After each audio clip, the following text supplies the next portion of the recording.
In this special episode of Every Quarter, we catch up with Emmy Award-winning actress Dana Delany and producer Jonathan Meath, both from Phillips Academy's class of 1974. This is a really fun episode. They're really great friends. They were back on campus for reunion weekend this summer, and this really just feels like sitting around a table with old friends. I barely talk in this. They really just steer the ship. We cover everything from how they started at Andover and TV and film productions, how they've sort of made a career for themselves in the entertainment industry, a lot of laughs, a lot of inside jokes. There's some conversation about the Mother Phillips photo, how Jonathan is actually the #1 Santa Claus in the world right now, kind of trippy. And we get into some serious stuff with Dana about how she chooses her roles and what's next for both of them in their careers. Hope you enjoy. Hi, everyone. This is Neil Evans, Associate Director of Digital Communications at Andover. And today I'm joined by Jonathan Meath, class of 1974, and Hello. Dana Delany, 1974. Hi. So I'd love to start. We went to school together. Yes, we did. So let's start there. I've read that, Jonathan, you directed Dana when she was a student here in a video project Cardinal for a class. Puff. So tell me Oh about my that. God, I forgot that one. Remind me. Oh, well, it was all about you had this game that you wanted to explain, and I sort of put a loose storyline to the idea that you were in a dorm room playing it with some of your friends. Did you create this story? No, you were telling me about the idea of Cardinal Puff. Oh my God, I have no What? recollection of Well, this. but there was some sort of thing you did. I am actually going to tap the table, even though I was told not to. There was something about the way you played Cardinal Puff that you hit the table. You don't remember any of No, this? God, That's no. what it was about. And it was yours. I was didn't just know saying, it. he has such a good memory. You remember so much more than I know. I remember the other movie, the Steve Marks movie that we did. The All for gangster- Andover. Yeah, no, the gangster movie. But that was with David. Another story. Anyway.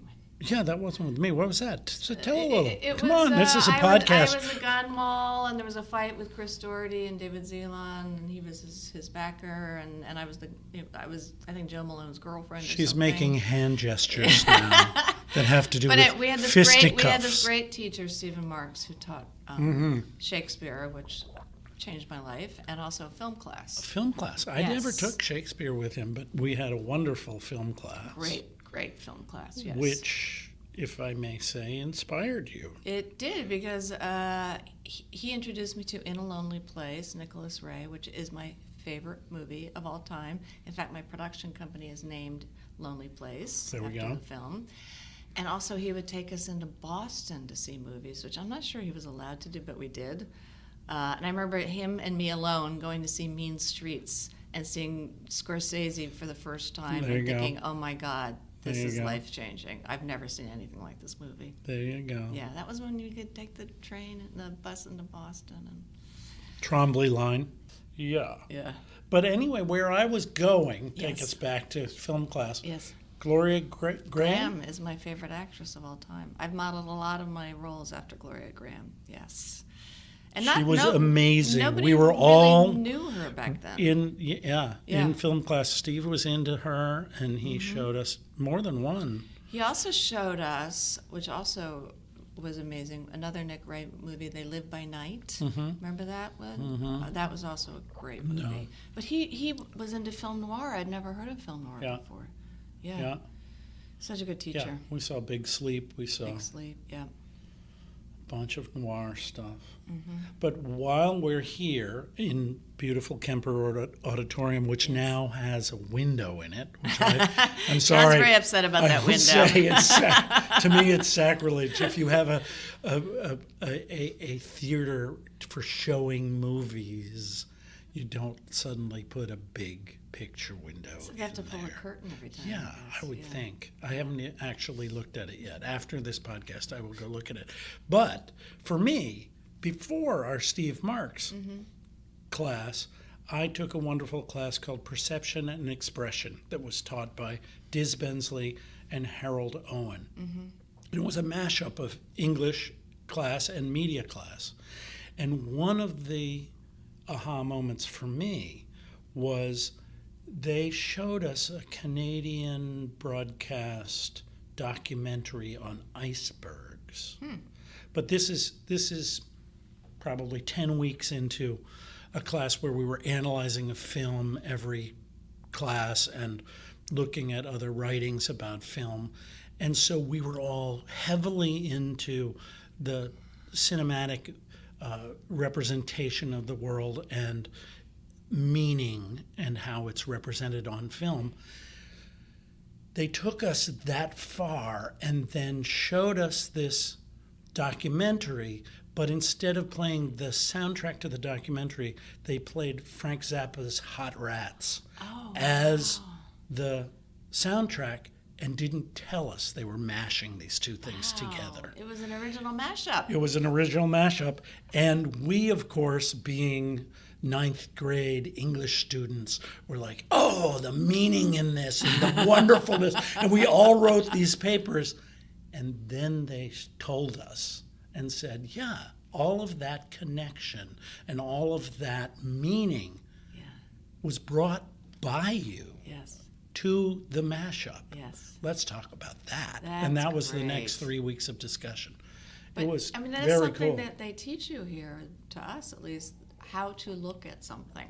Right. It's so important. My point. How to look, and it's such an individual experience, but you also have to look at it critically, objectively, you know. Right. And you have to learn what you actually bring to something. Yes. Rather than what the authors are trying to tell you. And Right. that intersection of minds is what media is about. And which is why today we went to the Addison Gallery and right. saw that fantastic show. And I cried. Yes, you did. It was beautiful. But Wow. what was the name of the show, John? Harlem? No, the other one. We loved the Harlem too, but in situ, but we in went and in and out of a place. Yeah. And Yeah. it was so beautifully curated. So wonderfully curated. Just the juxtaposition. And especially for us, because we've seen many of those paintings and, Yes, and and photographs photographs, and pieces of art before, but in keeping the way they mashed them together. Yeah. For example, a beautiful Gibson drawing that I was loving and pointing out to Dana how the line worked and how he gets such incredible expression out of it. And then she says to me, yeah, but look at the title, which says, looking at the Flatiron Building, and next to it is a picture of the Flatiron Building. By Bernice Abbott. Beautifully Who's one of my favorite curated. Yeah. I mean, wow. Yeah. This is what's important about art and the Addison Gallery and the way it intersects with the kids and the students and the alumni Yeah. of this wonderful It's place. such an important source, the Oh, gallery. God, I'm going to cry again. I know, I'm thinking. Because art really, I mean, we're so lucky to have gone here because, you know, they don't have art in schools anymore in public school. What Have public this. school has its own gallery? It has its own gallery. It's just amazing to have access to this. It's Yeah. wonderful, wonderful, wonderful. Yeah, and we discovered that photographer we didn't know, John Goodman. Now we're was from playing our Boston. violins. We're playing our support Andover violins. But we mean it. Yeah, So John Goodman. And taking pictures around the time we were here at Yes, Andover. which was exactly. Yeah, which was what we were doing when the we bus were going station. into town on the bus and Yes. visiting Trader Vic's. Yes, and it was Among other of, places. what's the name of the square there? You know, where the bus arrives in Boston. Combat Zone? Yeah, the combat zone. He was taking pictures of the combat zone in the 70s Yeah. when we were there. Yeah, it's surprising I wasn't in one of those people. I know. So take me back to 1974, first year of coeducation here. What was sort of the vibe on campus? Obviously, you have fond memories and Well, you've developed friendships. I have a but, different yeah. experience because I was just here my senior Sure. year. And So all the decisions were already made. yeah, When and Dana arrived, there was sort of a very different gestalt. I have to say, I realized I was a bit of a unicorn. And I didn't know it at the time because I wanted to be here. I applied to Andover without my parents knowing it. Really? Yes, I didn't because know that. they were getting divorced and I wanted out of the house. Huh. So I had this very romantic notion about a separate piece because I had just read the book for the second time at the school I was going to. And so I was bored and I applied not knowing they didn't have girls before. I just Right. assumed they Right. did. And I got in, so I could not wait to come here. And so I was the new girl. I didn't go to Abbott. And everybody was kind of like, well, how does she fit in? Whereas my background was, I was a 4-year person here and started in 9th grade. And actually, when I went shopping I'll get in a plug for the prep shop, which doesn't exist anymore. It was at Harvard Square, run by this wonderful couple. It's kind of like the Andover shop is now, but they supplied jackets and ties and shirts and gray flannel pants for these young boys who were going off to prep school. So I came equipped with little jacket and couple of jackets, et cetera, and then found out no dress code. Did your parents just assume there was a dress code? Well, it was prep school? My parents didn't really care what I was doing, but I thought, we had a dress code until we didn't, and so I arrived and I was allowed to wear jeans, et cetera, but also in part of changing the dress code was, and we're going to have a different relationship with Abbott, and we're going to do this, that, and the other. And not apropos of that line of thinking, but, I was interested in Abbott, so within 45 minutes of arriving, there were girls there.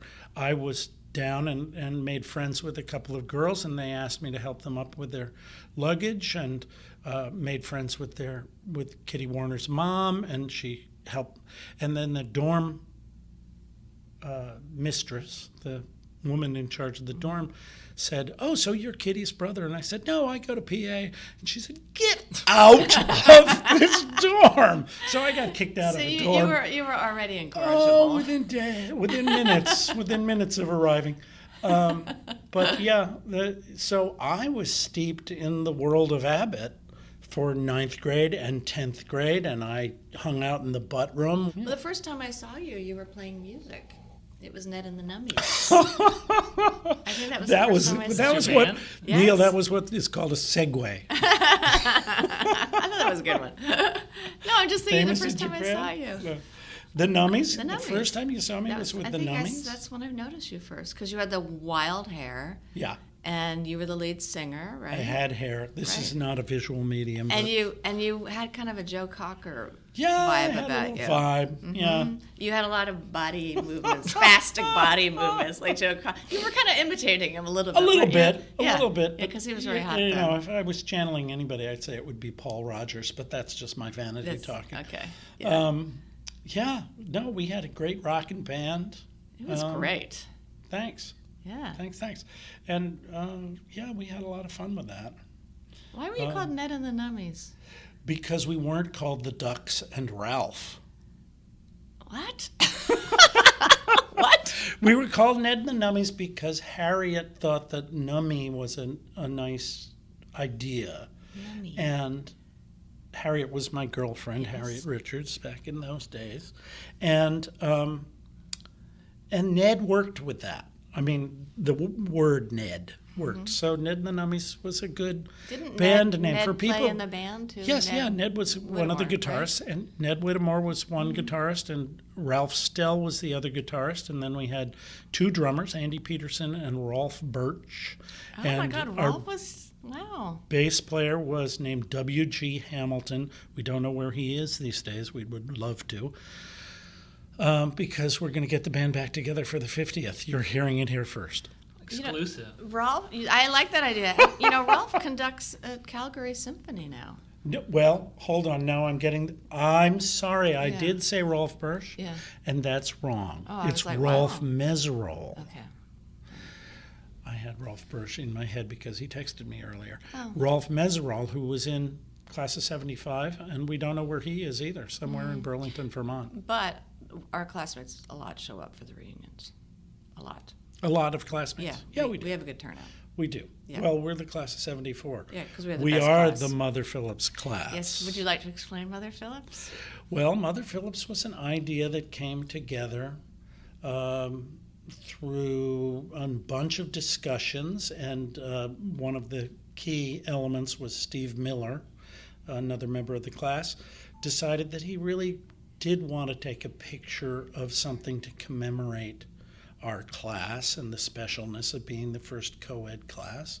And we decided we should spell out the words Mother Phillips in naked bodies. Because it was 1974. Right, and because we were co-educational. Yes. We wanted to show And also there was unity. there was streaking that year. Remember, There was was streaking on streaking. campus. So nudity was a theme. So nudity was a theme, and it turned out that the ski jump was the perfect place. I don't know whether the ski jump even, well, of course it exists, but it's probably way overgrown. So were you in the infamous photo? I am not. That's a whole nother story. Dana, are you in the photo? No, but I claim to have been in the photo on national television. You did? Yes, because it was after, I think, our 10th anniversary. I was going on Johnny Carson. This is when he was still host of The Tonight Show. Mm-hmm. And I said, wouldn't it be great if because I was trying to think of a story. Something. Because you got to have a story. Gotta have a you know, story. they prepare you. Unlike podcasts Yeah, where so you go can just long go form. on and on. So I said, I think to Jack Gray, I'm going to take the fold gonna out because claim we had a photo, Yeah. and it was our centerfold of our yearbook. And I said, I'm going to take it on The Tonight Show, and I'm going to show Johnny Carson. And I'm not going to say I was in it, but he could surmise that I was in it. I'm not going to lie, per se. But anyway, so I took it on the air on The Tonight Show, and he said, I hear you went to Andover first co-educational class. I said, yes. Yep. And I said, here is a picture we took there, and I showed it to him. And, he was just the best. He made everybody look I funny. imagine. And, of course, he was like, Yeah. and which one are you? And Ed McMahon's there looking at it. And I said, you'll have to guess. There you go. Yeah, that's all I said. So I thought it was a good plug for Andover. But no, I was not in it. I was not asked. I was the new girl. That was like early on in the year. I was not part of it. Huh. Yeah. Huh. Yeah. I was not part of it, even though I was in on all the planning, because I was playing in the band that night, but a different band. But I was up in New Hampshire playing, so. Yeah. So, Jonathan, you go on to NYU. Yes. And into TV production. Yep. Talk a little bit about how that sort of happened for you. Okay. That's a biggie. So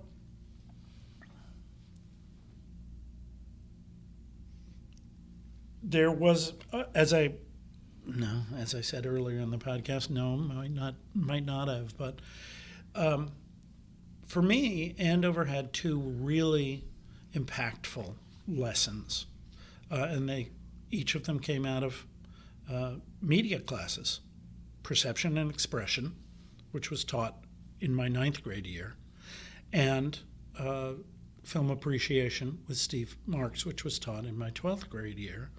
And I really knew that what I wanted to do, if I wasn't going to become a famous rock and roller, would be to do something in film.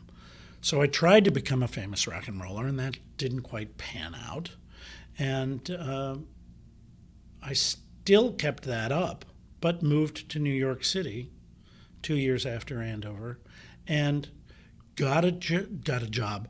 Didn't get a job, but I got a place at NYU Film School, thinking in my naivete, truly my naivete, that I was moving out of rock and roll and into something stable, something that I could really make a living at and join the working ranks of society. Yes. Little did I know it was truly out of the frying pan of rock and roll and into the fire of New York City and the craziness of television production and film production and what you do in New York if you're trying to make it in media. And it was early days, there were 3 networks, And there were 3 ways you made television. You were either in news, or you were in sports, or you were in entertainment of some sort. And those 3 things happened out of New York, very separate from LA. And I tried as hard as I could to get into production. And so I started doing what was called truck work, which meant doing entertainment, not to be confused with sports truck work, which is truly a whole different thing. So I worked my way up from, my first job was holding orange juice for Rex Smith. No, really? Rex Smith I knew him then. I know you did. Wow. He had a Saturday morning show called Hot Hero Sandwich. Oh my God.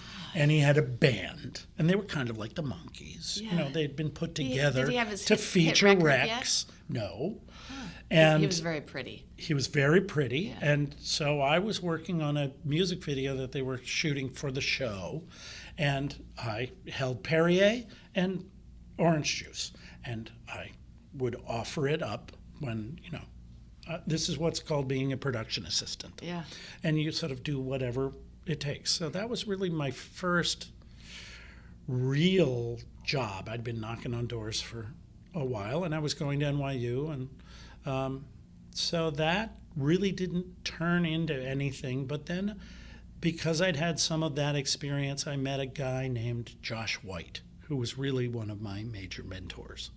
Josh White, at age 19, had been the head of the Joshua Light Show at the Fillmore East and the Fillmore West. Wow. At age 19, Wow. and had gone on to produce and direct mostly, but then he did some production for a show that was called In Concert. And his specialty was shooting bands with early video equipment. Huh. And Josh was wonderful to me, and we did a lot of production, a lot of what is called truck work, and I was his associate director, which means I set up the shots. And So you kind of mixed your music with the filmmaking. tried to. Yeah. And then there was this crazy thing I remember. I went and had an interview with a woman at something called Warner Amex Satellite. And they were trying to figure out how to use cable television to create something that was about music. And she said, "You seem to be really into music." And we had a great interview. And then she said, "I'm really not supposed to tell you this, but we're going to create something called MTV." And I was like, wow, That was huge. that's going to be cool. Call me when that happens. And about 6 months later, I got a call, but I had also at that point made a relationship with CBS Records and was talking to them, and they were starting something called CBS Cable. So on the same day, I got an offer from MTV to be a producer and an offer from CBS to be a production manager. And I said to myself, again in my naivete, Yes. I said, CBS, And forever. yeah, It's- that's going to It's work. the Tiffany Network. Even though I want to be a rock and roller, I really want to do rock and roll, and MTV sounds you perfect. would have been a great VJ. Yeah. You should have been a VJ. Well, Yeah. Shoulda, coulda, woulda. yeah, shoulda, coulda, woulda. Yeah, that's So bad. I joined That's something bad. called CBS Cable, which hardly anybody remembers. We made 24-hour programming, very much in the vein of PBS. It was sort of CBS's answer to PBS. It was wonderful arts programming. It was great stuff. And they had a couple of real hits, but they were on cable, way before cable was cool. And after 2 years, they closed up shop. I did some other work. But, I worked out my craft as a producer and someone who could get a new show done. And lo and behold, we'll fast forward 5 years later, I got a call from a friend who had worked at MTV, and we knew each other very well. And she said, "I'm creating this new show. Can you come and present the concept for PBS?" That was a show called Ghostwriter.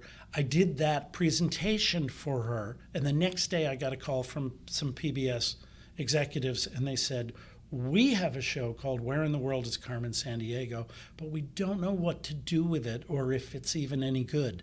And I looked at their tapes and I said, yeah, it's great. And they said, do you know anybody that could produce this? And I said, yeah, it's me. And that's what I did for the next 6 years, and that's my big hit. In Boston, right? No, I commuted from Boston to Manhattan, but that's been my big hit. That was big. That was fun. I remember it. And it was a wonderful show. Geography.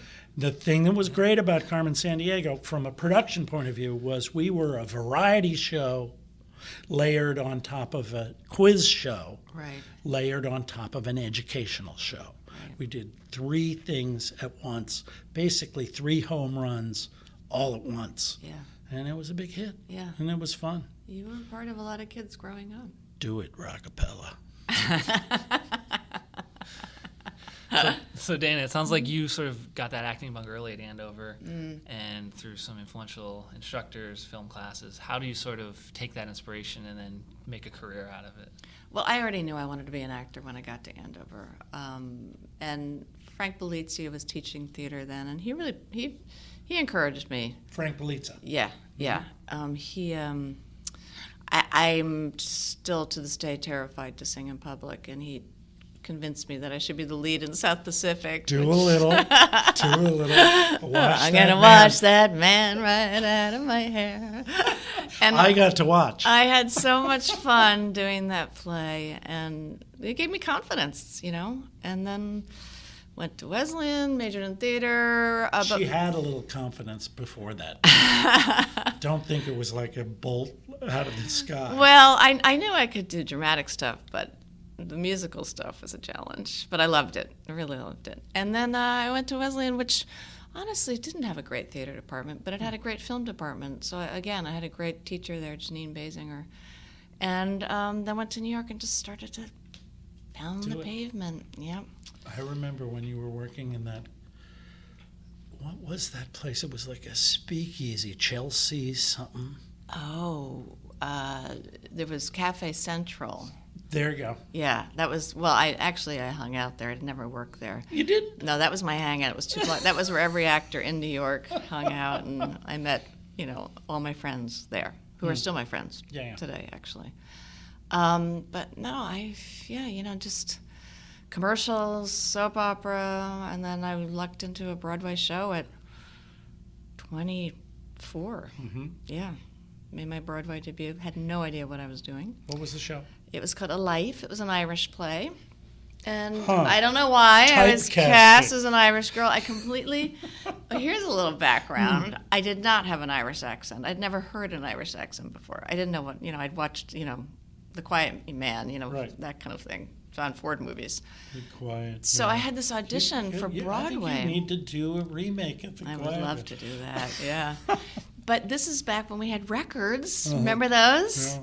And I went to the Irish bookstore, and I bought a record of Siobhan McKenna reading Molly Bloom's speech from Ulysses. And I put it on my turntable in my little apartment, my little 5th floor walk-up. There you go. And I just listened, put the needle down, listened, lift it up, put it down, over and over again, and just copied her accent from Molly Bloom's speech, which is a famous, fantastic speech. Can you give us a little? It's all, yes, yes, yes. That's all she says at the end. But I was so scared of losing the accent, which is basically a lot of hard R's, in Ireland. So I stayed in the accent. I'll ask again. I'm not doing it because it's probably not any good anymore. I get in a cab going down there. I stay in the accent, talking to the cab driver in the accent. I'm downstairs waiting in the bowels of the Broadway theater with all these young actresses, only speaking the Irish accent. And I'm wearing a little sailor dress because she's a very naive Irish girl. Stripes?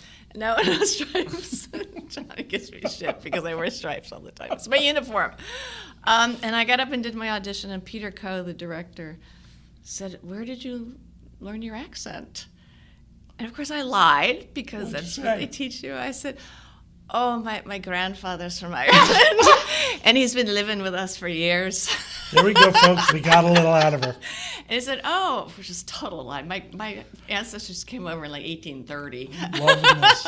I'm loving this. And my grandfather was born in Brooklyn. So anyway, I got the job.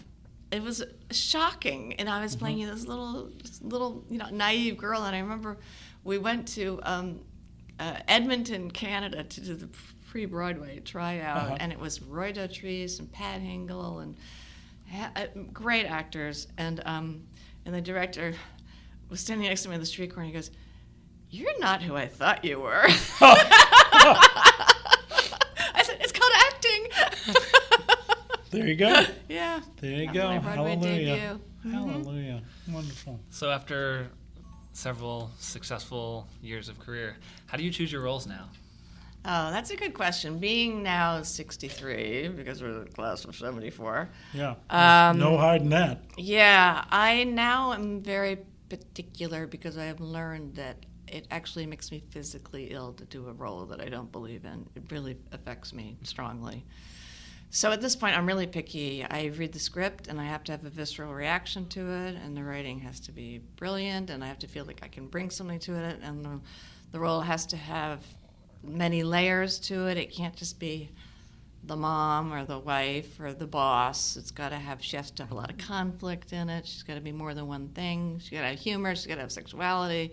And those are not easy to find. So I would rather, at this point, not work than work. Because it's really painful to do something you don't believe in.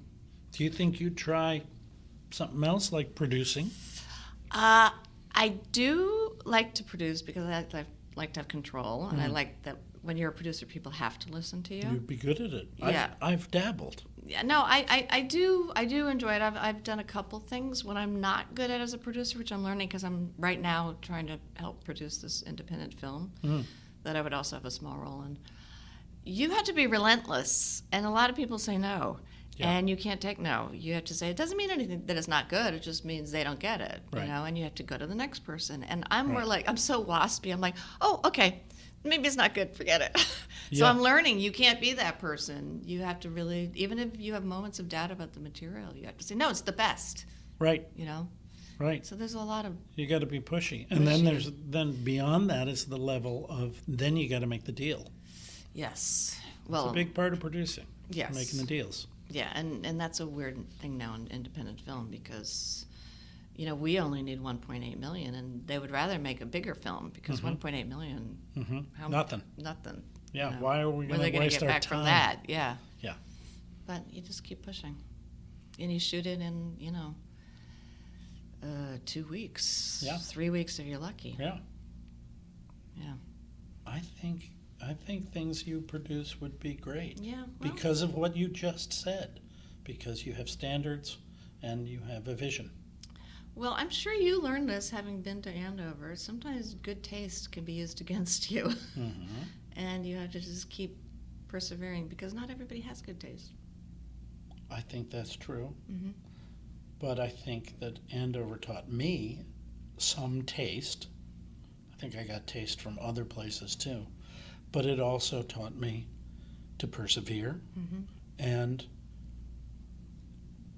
to use that gift for gab we happen to have with our Irish heritage. To be persuasive and to make the vision real. And again, getting back to media, that's part of what I really saw the spark of here at Andover, is that it's possible to take a vision and make it real and put together a piece of media that says more than the sum of its parts and that takes the written word off of the page and makes it something that can be inspiring. Yeah, and this scares you. I like to do things that scare me at this point. I like things that I'm not sure I can pull it off kind of thing. Like I just did this play off Broadway, and I had so much fun because it was scary, And singing is still scary, and I'm still planning on doing like a little cabaret act for one night only. Oh, there we go. Just the Algonquin? Do the Algonquin still probably, do cabaret? No, they don't. Unfortunately, closed down. But just for my own friends, not the public, just my friends. I want a one night only where I just sing all my standards that I like, Cool. Yeah, you gotta scare yourself, I think. That'd be fun. Yeah. Well, would you have piano accompaniment or a small trio? don't know. I see you with a trio. Listen, one of my idols right now is Marilyn Maye. Do you know who she No. is? She is 91 years old. She still sings. She's like the last of the saloon singers. She and Tony Bennett are the only ones left. She's 91. Her voice is completely there. Neat. And I just saw her last week in New York, and she's become a friend. Cool. And I've taken master classes with her. And so I'm learning interpretation from her because she's the best Fabulous. Saloon singer I've That's ever heard. cool. Yeah. So I like seeing women that age. It keeps her alive. And what does she use for accompaniment? She has a trio. She has There you go. she has a bass, and she has piano, and she has Guitar. Guitar, yeah. Yeah, that's the classic. Yeah. I see that. You know why I see that? Because you can swing a little more with Yeah. a trio than you can with just a piano. Yeah. Just a piano is good for doing a little torch singing, Yeah. but with a threesome you can step out. You know what song she's famous for that people are always asking her to sing is Guess Who I Saw Today? Do you know that song? No. Guess who I saw today, my dear. And it's whole thing about her catching her husband in a bar with somebody else. It's fantastic. Really Wow. good, yeah. Wow. Okay. That's my dream that scares me. You still gotta have dreams, right? I know people who play. What's your dream still? You know, we got to get you together with Arthur Kell from 75. He's got a little cabaret in Brooklyn, Really? and he puts together bands. Wow, all right. I think that's, yeah. But We're what still scares you? What still scares me? Wow. Besides love, I think love is the scariest thing. We're going to go there, and Yeah. I edited myself. No, love So, is the scariest thing. To be vulnerable is the scariest thing. Yeah. I mean, right now I'm really working on health, and I'm really working on where to live and how to balance my life out. And one of the big things in my life is sort of figuring out what the next 20 years looks like. Yeah. And for me, it Yeah. looks like skiing, because skiing is the only sport that I really can See, set because my you heart didn't get on the into. team at Andover. Right. It's still that unfinished business. Right. Yes. And you know, I still do a lot of rock and roll, and I sing, and was in a ukulele group when I just got back from a year in Honolulu, and I had a great ukulele learn to group play ukulele? called the Park Rats. Yeah. Oh my God. And so fun. Musically, I would love to have a jug band, Wow. like the Jim Kweskin jug band in the 60s. But what I really want to do is ski more than 30 days a year and just stay healthy doing that. Yeah. And if I can have some music around the edge, and you know, I have a daughter who does some famous music. She's a very good singer. Amelia is a beautiful singer. My daughter is named Amelia Meath and is part of Sylvan Esso, as well as her other band, Mountain Man. If you don't know them, check them out. But that's my little plug for What Amelia. is that like for you, though, to see your daughter do something that you had wished to do? Yeah. To live my dream. Yes. What is that like? Yeah. It's amazing. And I know you're her biggest fan. I am her biggest fan. And You were kind of like told you had to back off a little bit. I've been told actually, I was publicly chastised on NPR's, what is that, Tiny Desk. She mentions me while she's in between songs and says, sort of rolls her eyes. So I backed off of that a little bit, but it's amazing to me because singing has always been a part of my family. My dad sang to us, and Burl Ives was his hero. And Oh, wow, how great. oh, yeah, But and to I have can see her that, but you paved the doing way this, for her. I mean, Well, you brought her up with that. I did bring her up, and Yeah. I also brought her up saying to her, you know, you are a woman, and you're in this time of our creation in America. I'm stumbling on my words, but the essence of what I said to her was, you got to stand on your own 2 feet. You have to figure out what you want to do in life and figure out how you're going to make your money. Don't depend on a man. Be your own person. Find your loves, Yeah. but don't be subservient to anybody. That's great Step advice. forward. Yeah, that's great Step advice. forward. Do what you want. And she did that. And, she found some people to play music with, but music wasn't necessarily what she was going to do. But she took that opportunity and made it into a career. Yeah. And I'm incredibly proud of her. Jonathan, I'd be remiss to not mention your second Who? act of He's not life. here. Yes. He's not here. It's not. We're almost like halfway there, right? But you are a preeminent Oh, listen to that. You sent us like Saint Santa. Nick. Is that your professional ho-ho? That's my ho-ho. That's a good one. Yeah. So we you It's practice. full of we mirth. go to, it's full of mirth. So Jonathan is Smooth a light. famous Santa Claus. Yes, He's- and I was going to say, we practice ho-ho-hoing at Santa Claus conventions. So what is the key to a good ho? from the diaphragm. Well, it has to do with the bush. From the diaphragm, Yes. sincerity is really the most important part. And one thing you learn after you've learned to project and take the room with your voice is it's scary to kids. So you have to choose when you're going to ho-ho-ho. Like Bad Santa. Like Bad Santa, but also it's the room. You've got to gauge yourself for the room. And some kids, you can ho-ho-ho. You can step away and ho-ho-ho like this, and that's fine as long as the kids are 50 feet away. But when you have a child on your lap, you titter a little more. You chuckle. You invite them in. I see the twinkle in your eyes. Take- You're saying I love this. it. There's nothing better. There is nothing better than being present with a child who's believing in magic. It's not unlike rock and roll. Yeah, yeah. Yeah. Do you believe in magic in a young girl's soul? One of my favorite songs. How the music Wasn't that Gary Lewis and the intrigues Playboys? you? Or is that Jay and the who just sang that? Love and Spoonful, Love and Spoonful. John Sebastian. Sorry. Oh, and I had Man a huge, from I had a huge Greenwich crush Village. on John Sebastian. Tell the Jenny Savino You ever story met him? Which one? about her kids. And Oh Santa. my gosh, It's a yes. great story. Jenny Savino was telling us a story today. I was the Santa at Radio City Music Hall, and Jenny came. Sort of serendipity, really, I think. I mean, she might have planned it, but she really wanted to see the show, and I was taking pictures in the lobby at Radio City, and she had her kids, and there was no preamble. I didn't realize she was there until I saw her in line waiting for Santa, and I'm in the throne, or the chair, as we call it, in full suit.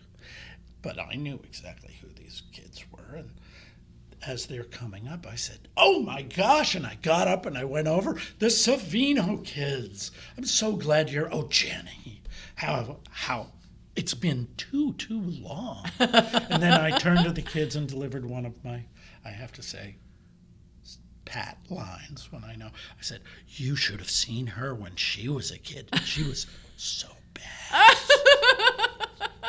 So they all laughed. And The kids all looked at me with a twinkle, and they were like, and I said, "You want to take a picture?" And we sat down and we took a picture, and I had them hook, line, and sinker. They believed in Santa for like a lot more longer than That's they what probably expected that's to. what Jenny was telling and us And today. she said that She she said- had told them, well, yes, there's a lot of Santas in the world, but there's only once in a while the real one The real one comes and steps in. steps in. You never know When when he's you're going gonna to encounter show the up. real Santa. And sometimes when there are many Santas in the room, which of course is really disorienting for kids, that's what we as Santas tell them because it's true.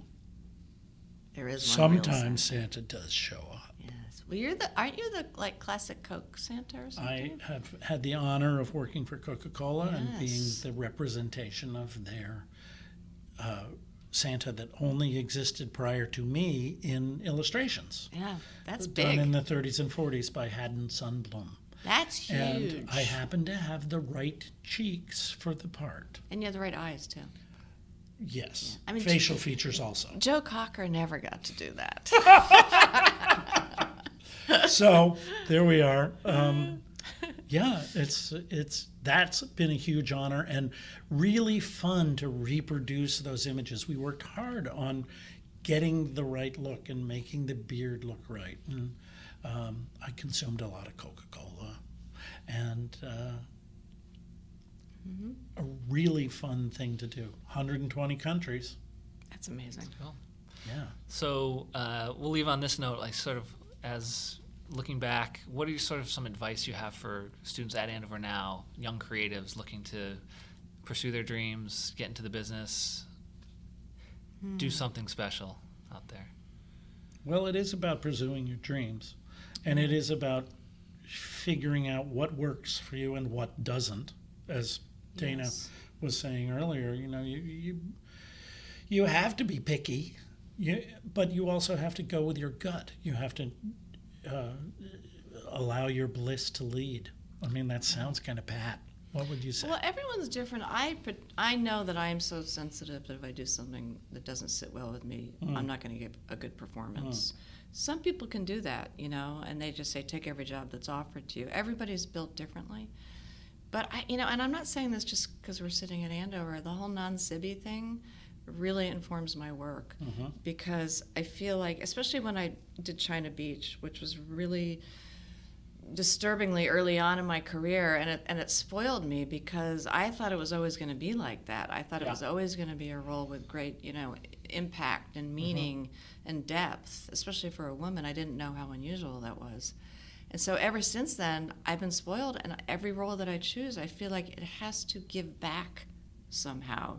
Even if it's a comedy, it has to give back to the audience or say something about the world that is has resonance and reflective of the times that we're in. Not just entertainment, but substance. And it can still be a comedy, but it also has to, make people think or, look at something differently. And it's just, it's important just because otherwise, why do it? Right. It can't be about self-gratification. It can't be about ego. It can't be about money or being famous. I really believe that if you do the things that have meaning for you, the rest will come. That's a great note to go out on. Dana, Jonathan, Great. thank you for joining us. Thank you, Neil. Every Quarter is produced by the Office of Communication at Phillips Academy in Andover. The show is made possible by a grant from the Abbott Academy Fund, continuing Abbott's tradition of boldness, innovation, and caring. You can listen to the show on iTunes. Be sure to rate, review, and subscribe. And also check us out at podcast.andover.edu, #EveryQuarterPodcast. I'm Neil Evans.